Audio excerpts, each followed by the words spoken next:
Guys, no? So, eto, kanina, pagising ko, ang pag-check ko ng mga unread messages, ayan, nakita nyo, ang dami. So, merong isang message doon na medyo gusto kong i-share sa inyo ngayong araw, no? So, itong WAG Squad na to, OFW sila mag-asawa, nasa New Zealand sila. Kailan ka nga, Pops, nag full course? Kasi itong sinishare niya dito, masterclass na to eh. Wait lang. So, nag-full course ka, Paps, 2024, December 12. So, halos pa 2025 na rin. So, December 12, 2024, yun yung first session natin. Tapos, natapos tayo ng lessons. January, February, March, April na. April na yung last session natin. Tapos, nag-join ka ng masterclass after 2 months. Okay? 6 June. Tapos, ngayon, nasa challenge ka. Nasa challenge ka ulit. No, kasi sa full course, meron tayong 30% challenge eh. Tapos ngayon sa masterclass, meron ulit tayong 30% challenge. So, itong sinishare mo ngayon dito is 30% challenge nito sa masterclass. Okay. So, sabi niya dito, blessed morning, Pops, 10% na butal reach. Okay, so, also wanted to share my learnings during sa challenge. Kasabay nung 30% challenge, I opened a new live account. So, aside dun sa $1,000 na normal na pinapa-open ko for 30% challenge, nag-open pa daw siya ng separate $100 lang just to test if kaya ba ang $100 i-reach ang original target of 30% based sa required $1,000 account. Okay. So, parang pagkakaintindi ko dito, gusto mo ma-reach yung 30% challenge using $100 kasabay nung $1,000 na separate na pinapa-challenge ko sa'yo. Kahit sobrang pangit ni market for the past month. Sabi ko sa inyo, pangit talaga yung 2-3 weeks na ata, hindi talaga tumutuloy. Anyway, past month, praise God, the system worked out great. Honestly, I doubted a bit, lalo na nung nag-drawdown, kung kakayanin ba ng $100, kaya napadagdag ako ng another $100. But, okay, so nag-top up siya ng another $100, so $200 na yung total funds nito. But, ito na, konti na lang, may hit na ang 30% or $300 profit. Actually, hindi siya 30%, Pops, kung nag-start ka ng $100. Kasi kung mga $300 profit ka with $100 deposit, that's 200% profit na. Kasi kung madoble mo yung 100 to 200, that's 100%. Kung madoble mo na naman to $300, that's 200%. Kung additional $100 na naman, that's 300%. So, yun yung tamang percentage nun, Pops. Okay? Pero dahil from $100, nag-add ka ng another $100 along the way, yung absolute gain mo noon, tsaka yung overall gain mo, hindi na siya magmamatch. Tingnan natin mamaya sa FX book. Okay? My biggest learning is we don't need a large amount of capital. Yan yung sinasabi ko sa inyo. So, wala talaga sa capital ang trading. Ang akala ng iba, labanan ng malaking kapital ang trading. Siguro sa stocks, pwede. Kasi kung blue chips ang labanan dun eh. Kung hindi ka magaling mamulot ng basura stocks talaga, kailangan mo talaga ng malaking kapital para maramdaman yung profit sa blue chips. Pero dito kasi sa Forex, hindi eh. Napakaraming opportunity dito. Kasi nga, merong leverage. Okay? Anyway, sige, tuloy tayo. A large amount of capital to start in trading. We just need an effective system and right guidance. Invest in right Forex education. It will bring you years ahead if mag-rely lang sa free courses and pa-hype ng mga social media influencers.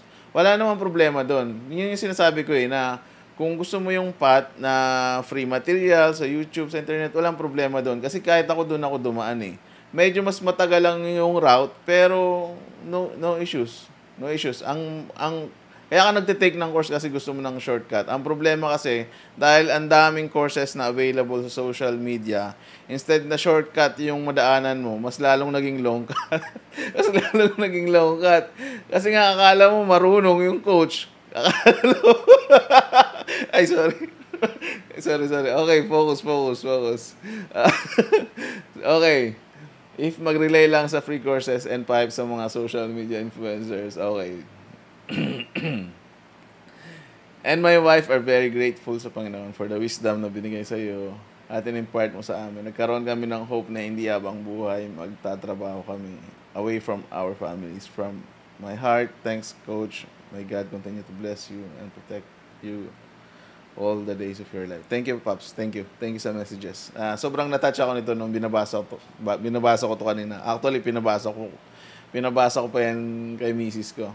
So, sabi ko, Christian din sila. Nasa New Zealand sila. Anyway, thank you, Pops. No? Sobrang ganda. Sobrang ganda ng messages mo. Sana kayo din, no?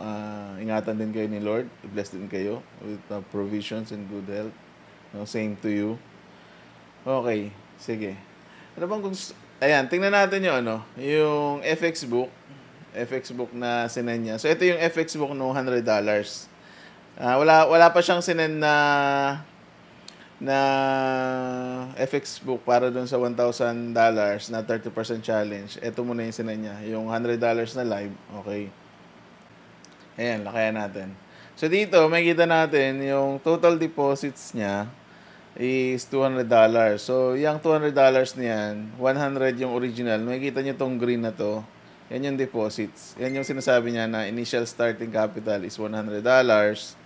Tapos, nag-add siya along the way, dito in the middle, ng another 100. Kaya siya nagkaroon ng $200. Okay? Tapos, yung abs gain niya is 108. Okay? Nag-profit na siya ng $217.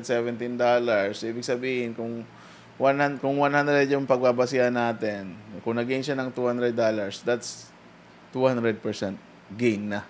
Kaya lang kasi nag-add siya ng another $100, kaya hindi sumaba yung absolute gain. Nag-average up siya. Okay? So, overall, 197.33. Pero yung abs gain, 108. So, more than 30% na siya, Pops. No?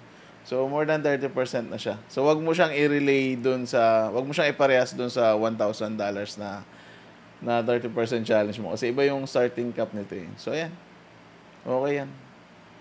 Okay, so ito real to. So, ginawa niya, sinabayan niya ng real account, yung 30% challenge. Kasi normally, doon sa 30% challenge, pinapademo ko lang muna yun para walang nakaris na capital. Kasi, kung hindi ka nakikita doon, mas malaki yung tsansa na hindi ka talaga kikita kahit sa live.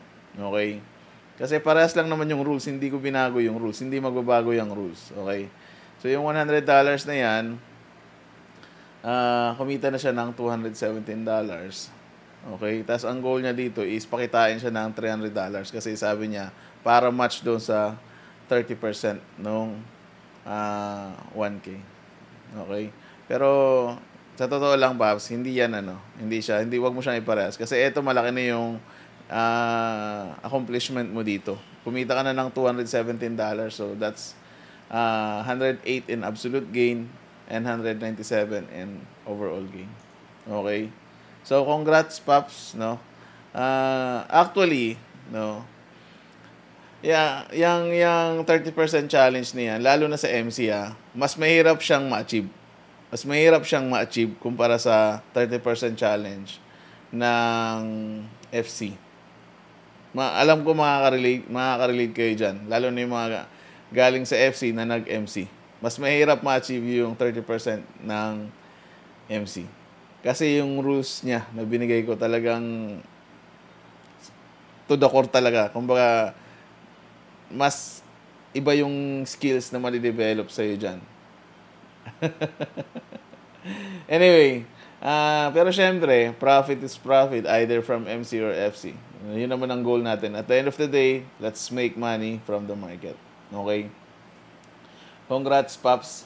Okay, so tingnan natin tong so nag 10% ka na doon sa $1,000. Tingnan natin tong sinend mo na isang account. Okay. Yan. So merong mga talo, merong mga panalo. Okay. Ayan. So ito, 13% na, Paps. 13.3 na. So kung nag-start tayo ng $1,000 dito, currently, nasa 13% up na yung account. Okay? So sobrang ganda, sobrang safe. Sobrang safe ng lot sizing natin. Sobrang ganda. Okay. Nice. Good. Alright guys, yun lang. Hopefully naka-encourage, no? Especially dun sa mga nag-undergo ng challenge, no? Na tuloy lang. Meron talagang times na olats yung market, hindi natin makakontrol yan. Pero at the end of the day, kung prepared tayo dun sa trading plan natin, sa trading management natin, ano yung contingency plan natin pagka nag-against sa ating yung market. So, yun yung edge natin. Okay? Nice. Good. Alright, yun lang guys. No? Maraming salamat.